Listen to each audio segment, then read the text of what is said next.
Adakah darjat seorang babur lebih tinggi daripada ustaz dan juga syekh dari segi keilmuan? Kau sama je.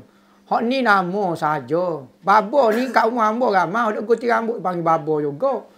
Tapi tu bukan babur tu. Jadi babur jangan tukar dah. Ya ada tempat tu orang panggil babur ni tok guru. Babur ni tok guru. Tok guru. Kalau di petani babur tu gelaran paling tinggi sekali dalam hierarki keilmuan. Ada setengah tok guru tak suka panggil babur. Sebab babur ni kalimah orang Nasrani. Baba. Dalam kaum Idris Mabawi tu sulit entah cari dalam perkataan Ebo. Baba bermakna orang besar dalam agama Nasrani. Father dia lah. Father dia panggil baba dulu. Baba kau ni, baba kau ni. Baba kau tu, baba seng kau ni. Tu baba dia. Sebab tu apabila di petani ni negara kadang-kadang campur dengan Buddha dengan gapo, maka dia panggil orang agama semua baba berlaku. Siapa orang tok guru boleh panggil baba juga. Maka setengah tu baba tu dia masuk ke ayah. Baba maknanya ayah lah, baba lah. Kita kata baba ni ayah lah. Kita pun panggil baba. Ada setengah tok guru tak minat panggil baba. Dia minat panggil tok guru lagi. Baba ni tak comel ada setengah makna tu baba. Jadi tani tinggi kali baba lah. Supaya India paling tinggi sekali Maulana. Bawah Maulana dia panggil Melvi.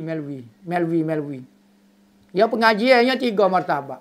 Pertama, ustaz biasa. Dipanggil Mulvi. Kedua, tok guru. Dipanggil Maulana. Maulana Gonggohi, Maulana gapo dia tu. Ketiganya mufti. Ni 3 untuk fatwa untuk gapo dia. 3.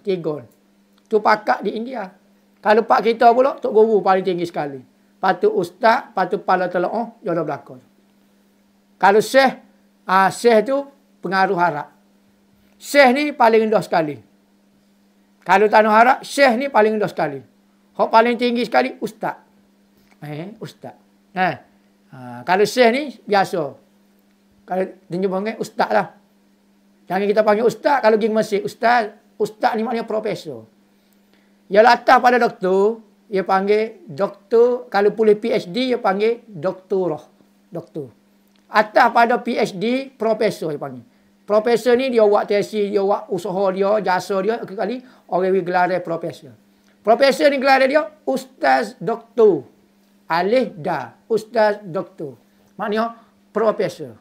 Sebab tu panggil ustaz agak rebah leping dia. Kita panggil syekh tinggi. Jadi atas tepat orang dah. Gitulah. Jangan duk keliru lah. Pahala ni hok ngaji tanah harap, wak mari pula simbol sini. Gaya. Tu tak kira lagi kutub wali.